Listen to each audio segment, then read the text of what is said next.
Shanti Shanti Harihi Om. Om Sthapakaya Cha Dharmasya Sarvadharma Swarupine Sthapakaya Cha Dharmasya Sarvadharma Swarupine Avatara Varishtaya Ramakrishna Yate Namaya Asato Ma Sadgamaya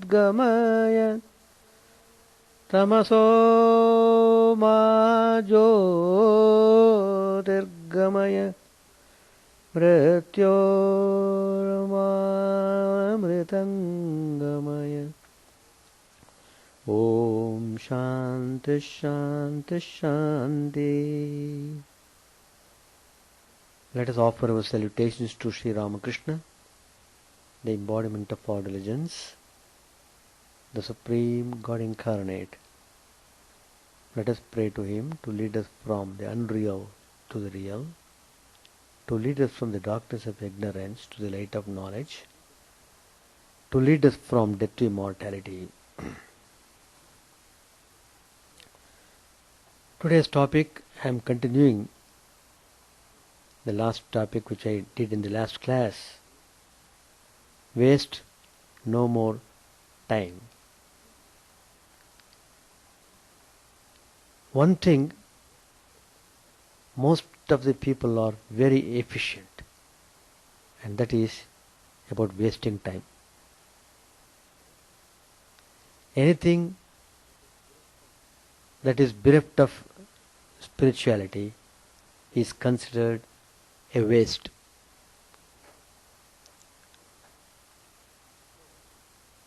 So, one has to be really careful about the utilization of time.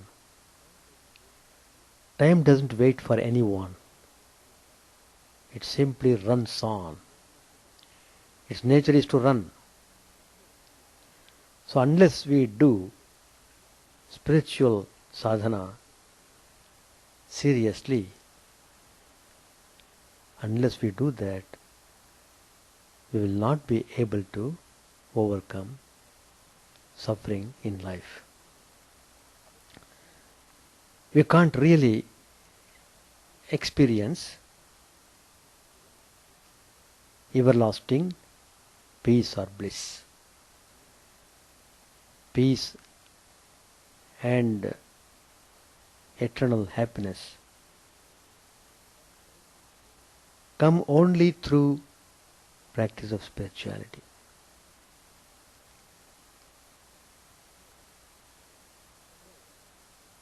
So, what exactly spirituality means? It's not difficult to discover. Spirituality simply means minus worldliness.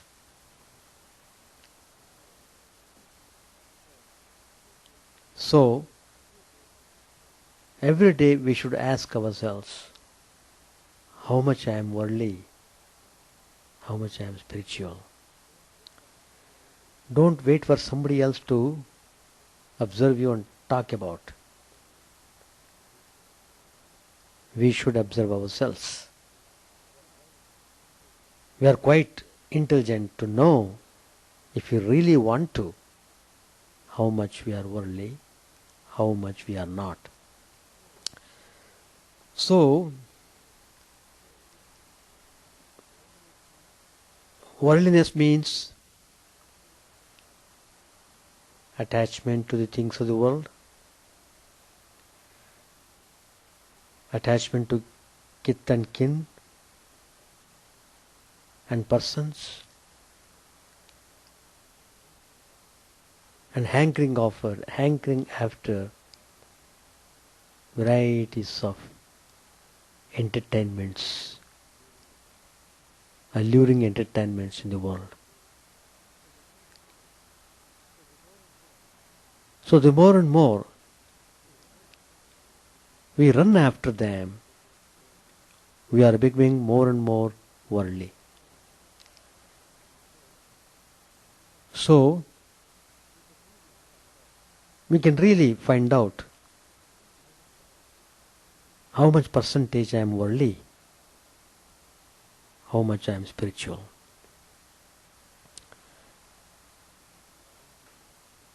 Guidance is there, teachings of spiritual masters are there, everything is provided by the grace of God. But if we are not really aspiring for spirituality, we can't really have real peace or happiness in life.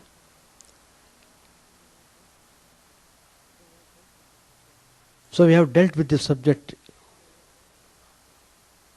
in the last class. When a saint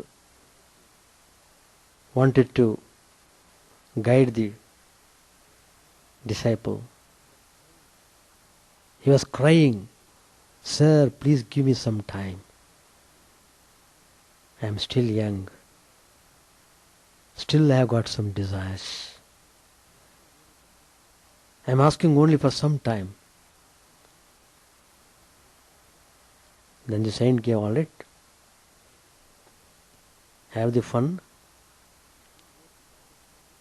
10 years is all right for you?" "Oh yes." So in that 10 years period,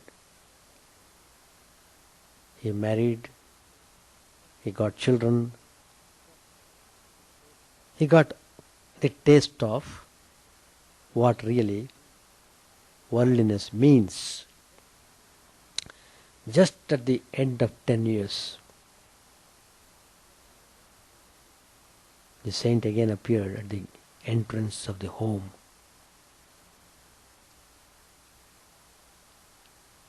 And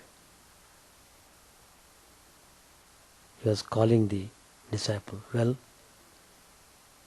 probably you have sufficient pleasures in this world. As per your desire, 10 years were utilized by you. Now you can come." But the man was hesitating. "Well, sir, though I want to live spiritual life, still I feel something more to be done with regards to my present situation, and that is the children are quite young. They have to be married, they have to be educated.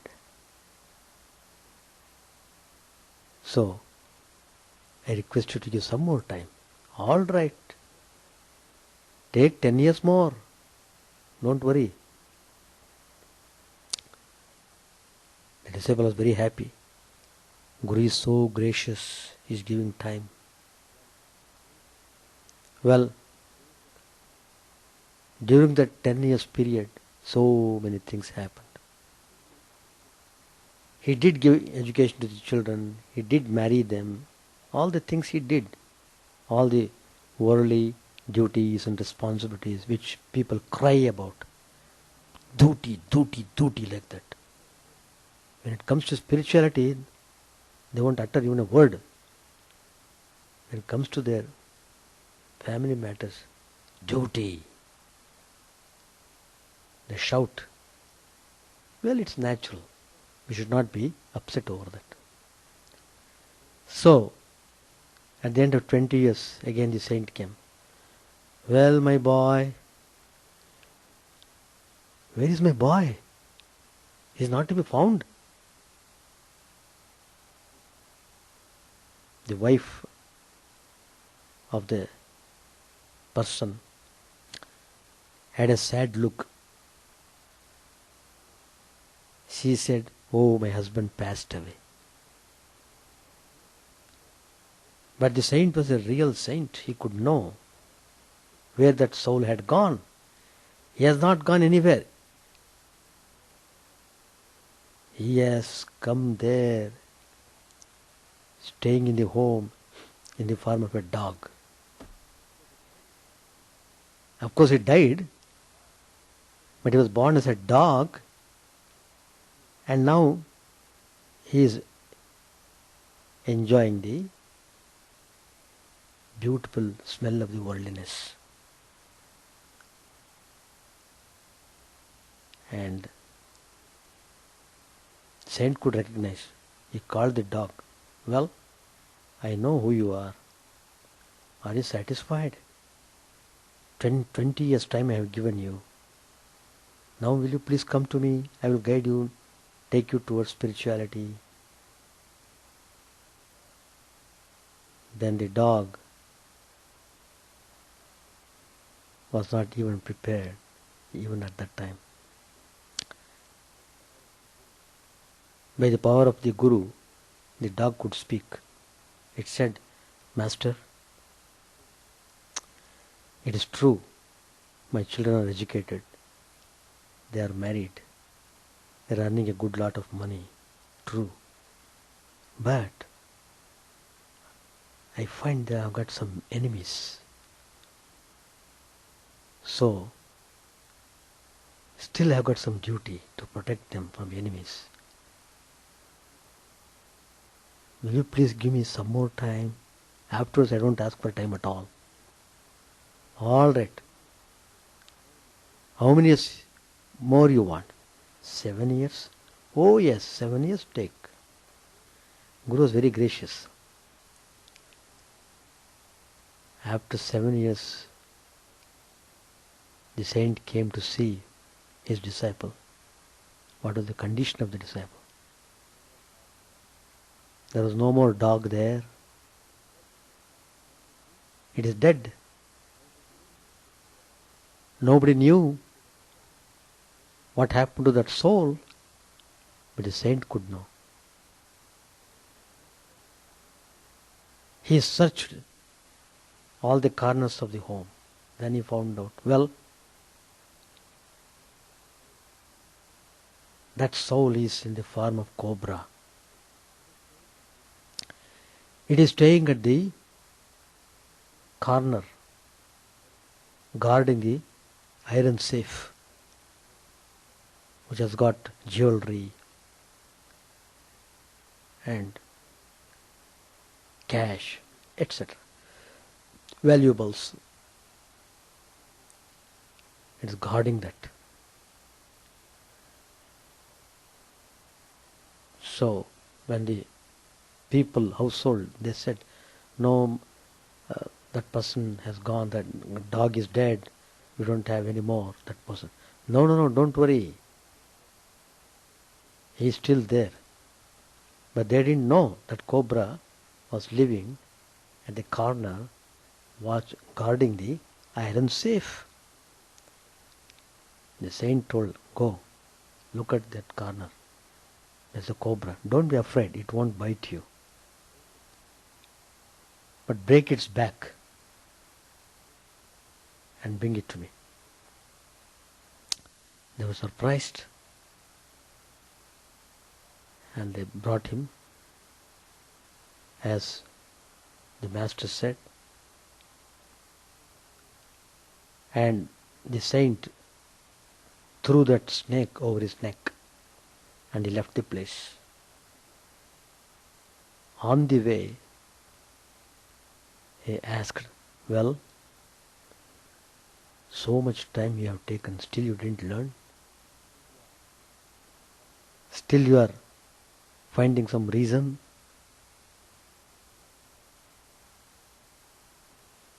And that soul had to agree.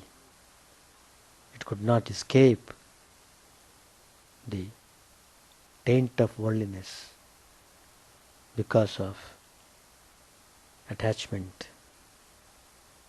to family and children, possessiveness, all these things which are very noted for worldly type of people. So, instead of getting rid of worldliness, he was totally drowned in worldliness, destroying himself.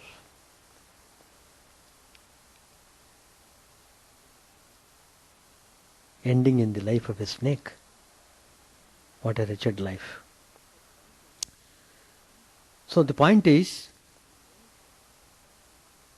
any time that is not used spiritually is considered waste.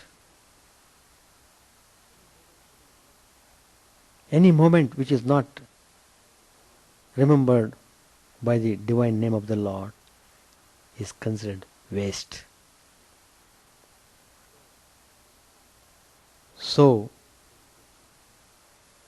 spiritual masters warn, please don't waste time anymore.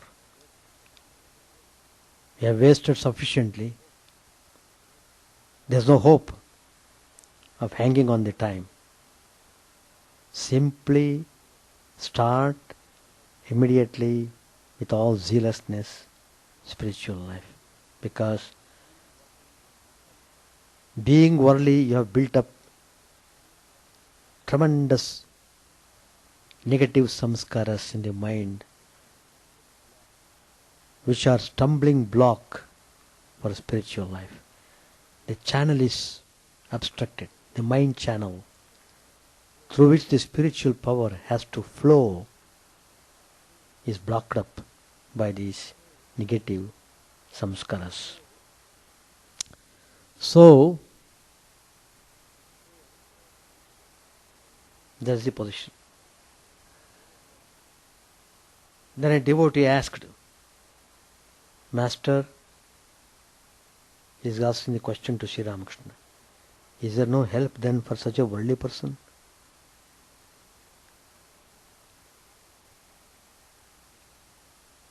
Master replied,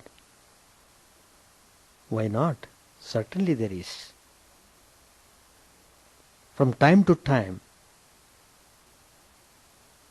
one should live in the company of holy persons. And from time to time, go into solitude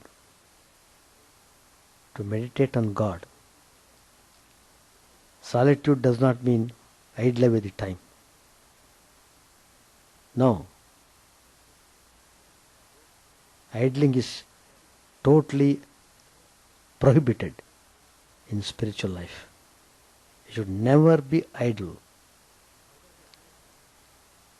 Furthermore, you should practice discrimination and pray to God. O God, give me faith and devotion. Give me Shraddha, give me Bhakti. You have to pray sincerely. Once a person has faith, he has achieved everything. There is nothing greater than faith. To Kedar,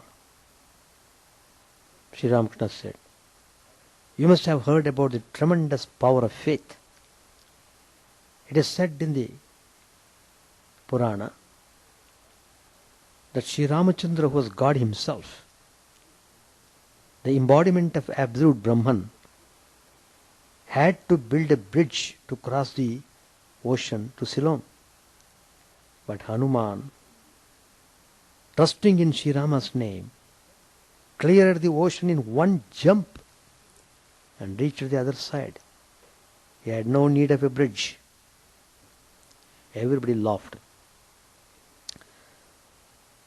Sri Ramakrishna gives another example. Once a man was about to cross the sea. He was worried how to cross it. It's not such an easy thing. Fortunately, there was Vibhishan, a great devotee of Sri Ramachandra. He came to his help. Well, don't worry, I will make you cross. What he did was, he wrote something on a leaf which the person did not know what did he write. And Vibhishan tied it in a corner of the man's wearing cloth and said, well, now you don't have to worry. Don't be afraid at all. Just have faith and simply walk on the water. You will simply walk. But look here, then he cautions. The moment you lose faith, you will be drowned. That caution he gave. It's very simple. Just believe what Vibhishan said and simply walk. He was walking also, without any problem. He was walking very easily in the water. He was so surprised that he could walk, almost covered half the distance of the ocean. Suddenly, he had an intense desire to see what was it that Vibhishan tied in his cloth. What is that inside? That curiosity. That curiosity may pave the way for doubt. He opened it and found only a leaf, just a leaf. What was written there? Just Sri Rama's name, that's all. Sri Rama, that's all that was written there. What is this? He thought. Just the name of Rama. As soon as doubt entered his mind, that fellow sank under the water. If a man has faith in God, Sri Ramakrishna says further, even if that person has committed the most heinous sins, heinous sins, such as killing a cow, killing a Brahmin, killing a woman,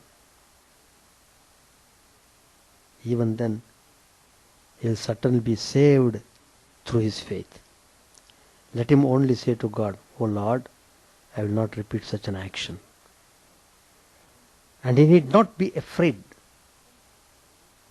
of anything. In order to get rid of worldliness, we must earnestly make spiritual practices without wasting or postponing the time.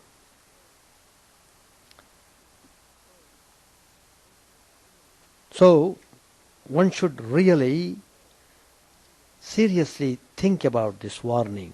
This warning is timely warning. The timely warning is, don't waste time anymore.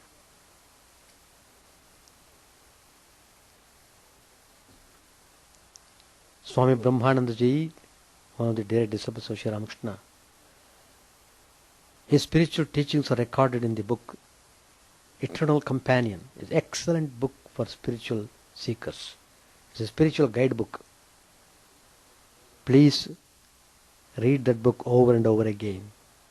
Every time you read, you get tremendous inspiration for spiritual life.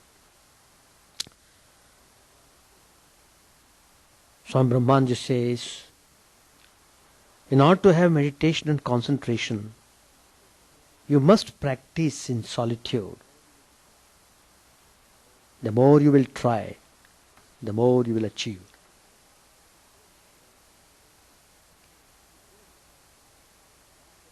The way of studying and purifying the mind is to retire into solitude. Then what?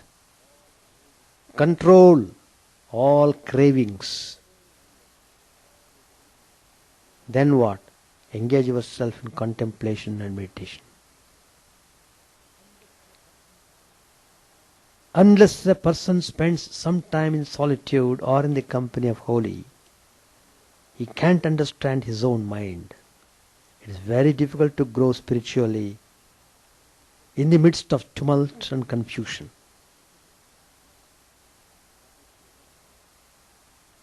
What is worldly life? It is nothing but tumult and confusion. Where there is confusion, there is the indication of worldliness.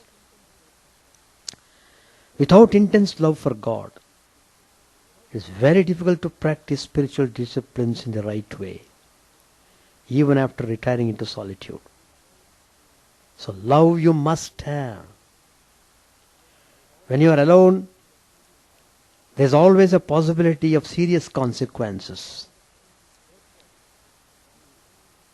Therefore, Swamiji suggests there should be two people for practicing solitude. Two of a similar type and temperament should live together so that mutual help and guidance may be given should any spiritual crisis befall one or the other at any time. But on the other hand, if there are more than two, confusion may arise. They may indulge in worldly talk. Such idle talk not only causes the mind to lose its higher tendencies and nobler aspirations, but makes it forget God.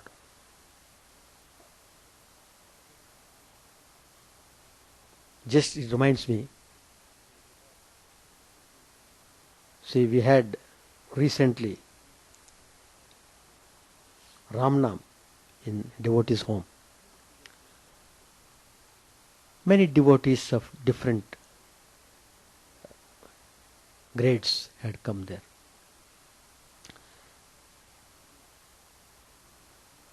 Ramnam, full 1 hour concentrated bhajan on the divine name of Sri Ramchandra. The whole Ramayana comes there. 108 names of Rama. It deals with all his glory. And again, Mangala Shloka also. Again you are repeating Sri Rama's story. After all is done, Aarti was done, everything was concluded nicely. And then we sat for a while before the prasadam gets ready. So in the shortest time, maybe 5 minutes or so, one person came. Swamiji, what is happening in Iraq is really very sad. People are dying. I just watched him. Did not have any impact on Sri Rama's Sankirtan there. Immediately he is indulging in worldly talk. He wants politics. Just to talk. That is called idle gossiping. Idle gossiping. So, you can imagine how dangerous it is.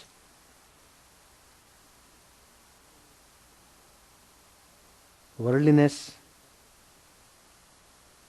in the garb of spirituality is more dangerous than real worldliness.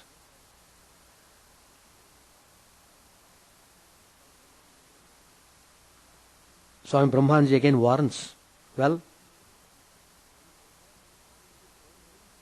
you should retire into solitude only when you have attained some growth in the spiritual life.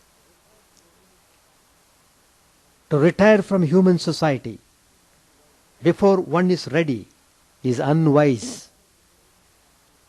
In this world of time, space and causation, it is impossible to find true solitude. True solitude lies beyond the mind and intellect. It is identical with the most tranquil. Therefore, it is better for a beginner to live in the company of holy men. Satsang, retreats, that's what Swami Brahmanji meant.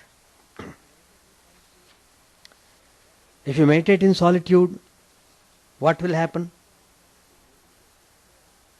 the mind will easily go inwards. It will be less disturbed by foreign thoughts. Until you have advanced a little, you cannot live in perfect solitude. Many have gone mad by seeking absolute solitude prematurely. Swami Brahmanji says, as I said the other day, one cannot be in complete solitude until the mind is lost in samadhi and God. Swami Chidananda ji said, another direct disciple of Sri Ramakrishna, as for pride and egotism, this can come even to the man engaged in austerities, in solitude, who may then think that he has become a big ascetic.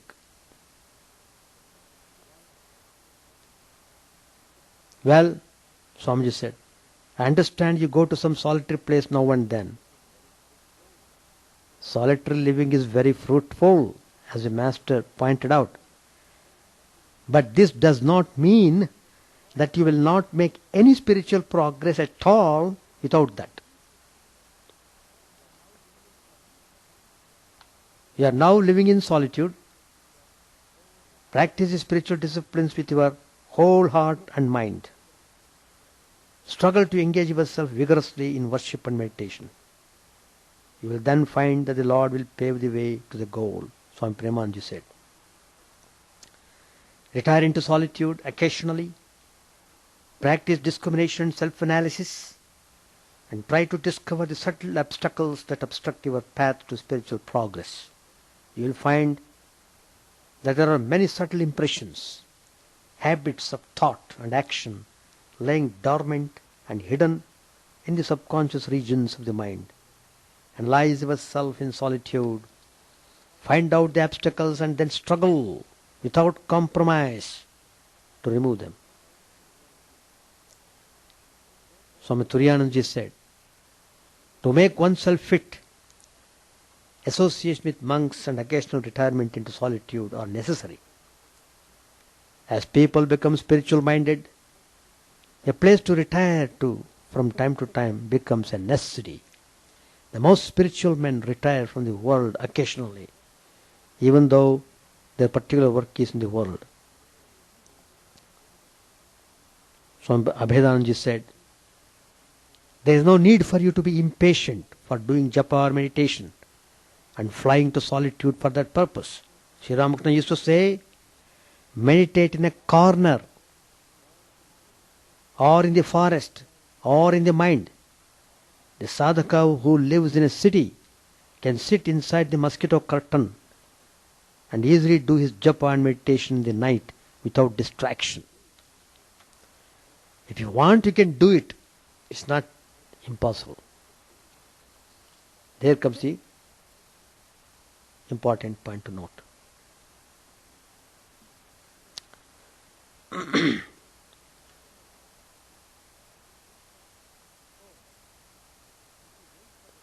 So, if we wait for the right time, that time will never come. So what? The only time is now.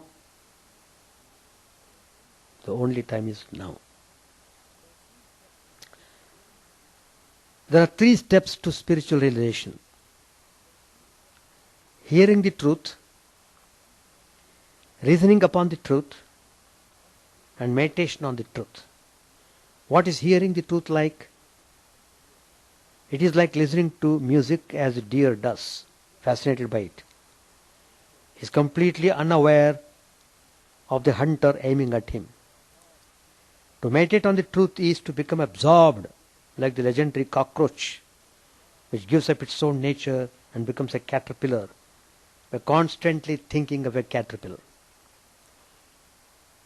Meditate. You will reach spiritual heights. Swami Turiyananji said, you see, we, referring to himself, we the direct disciples of Sri Ramakrishna, have attained our state through meditation. And Swamiji is telling further, Constant meditation is going on within us. This means that the current of our minds and our will is in Him. Him means Sri Ramakrishna. While I am talking to you, the meditation continues. Each one of us is bound to Sri Ramakrishna. We have no life apart from the Lord. He who is earnest is sure to become united with Him.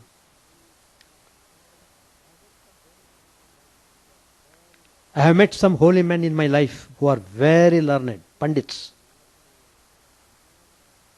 But they never show their learning. Outwardly, they live like ignorant people.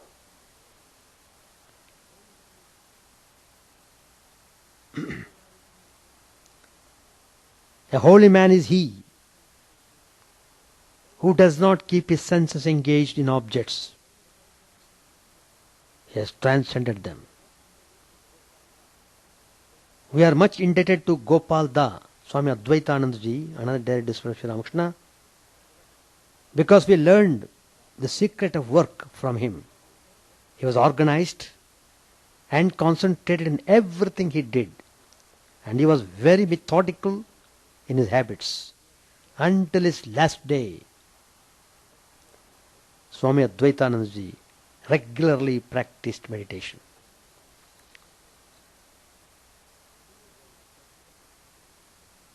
Swami Chidananda said,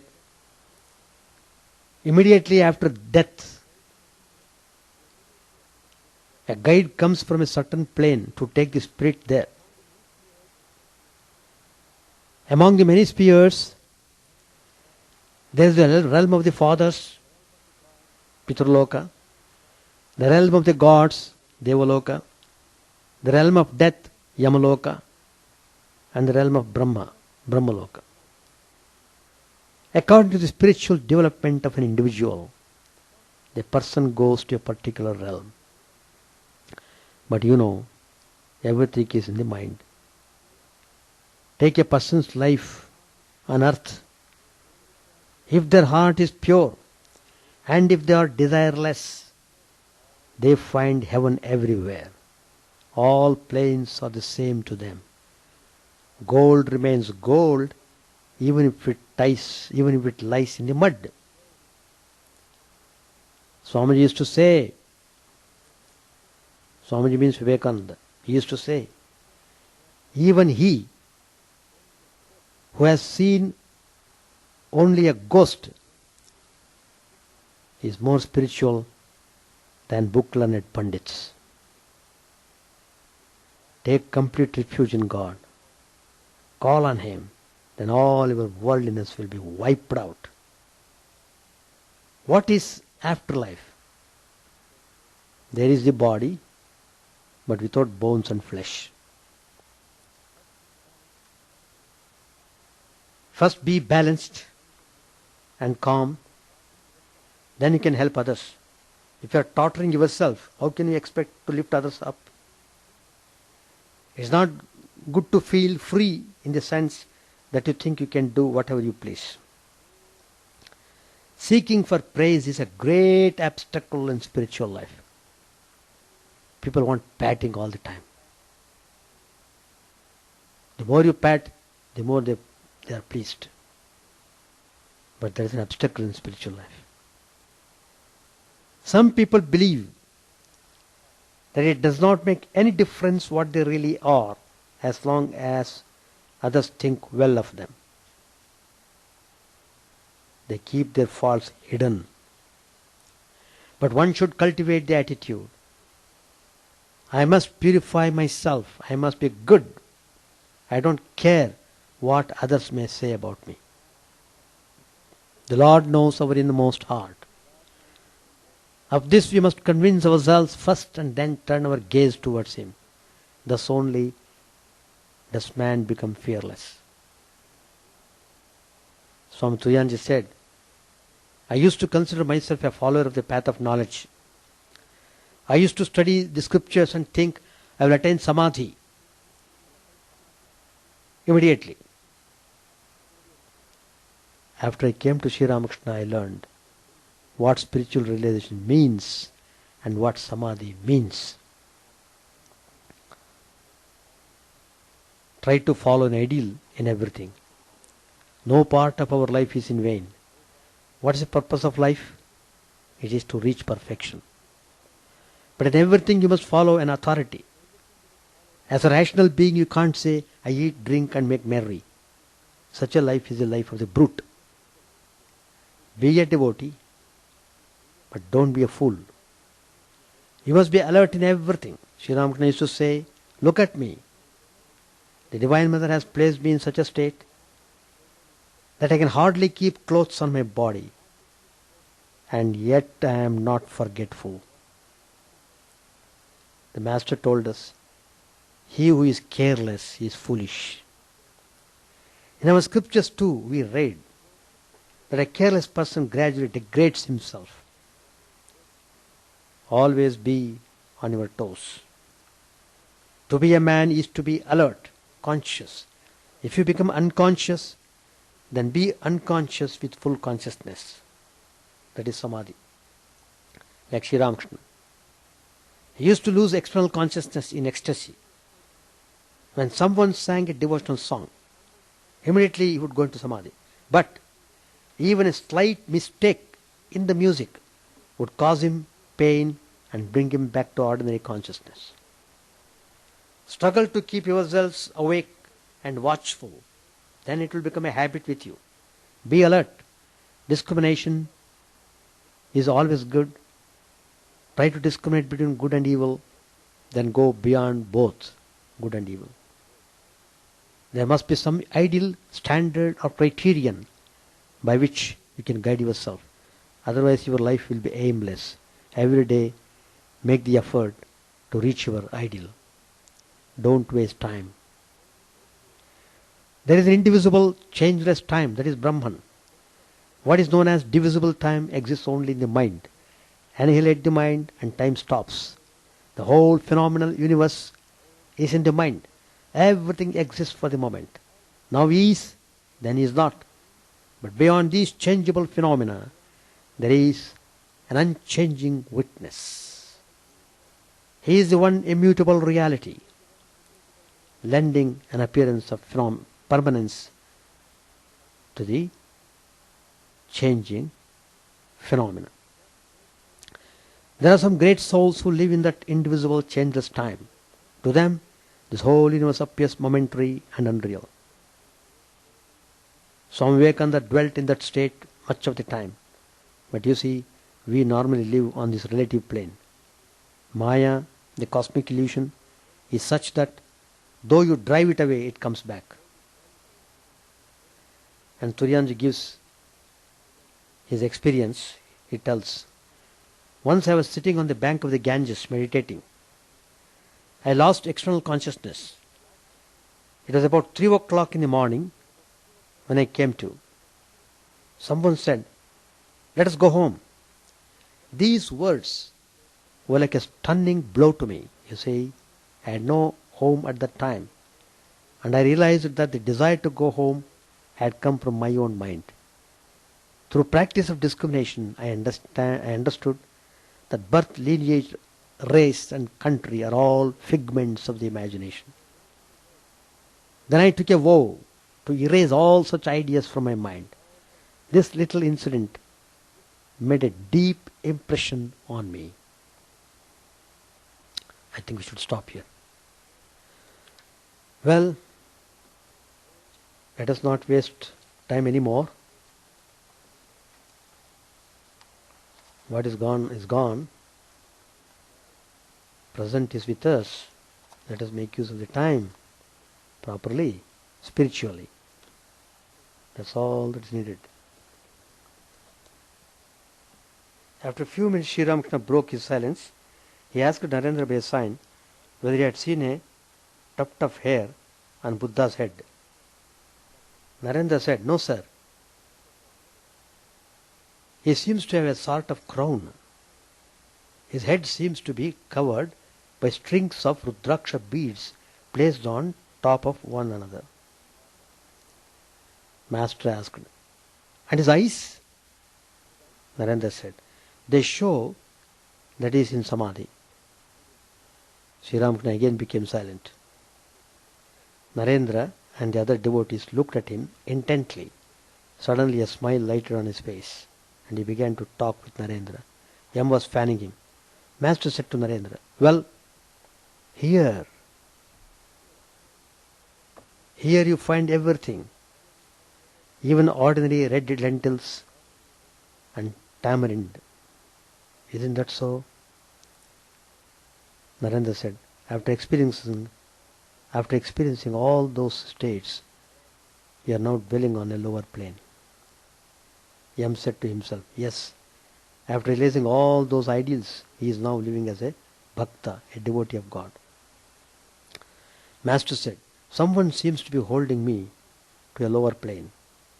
Saying this, Sri Ramakrishna took the fan from M's hand and said, as I see this fan directly before me, in exactly the same manner have I seen God, and I have seen.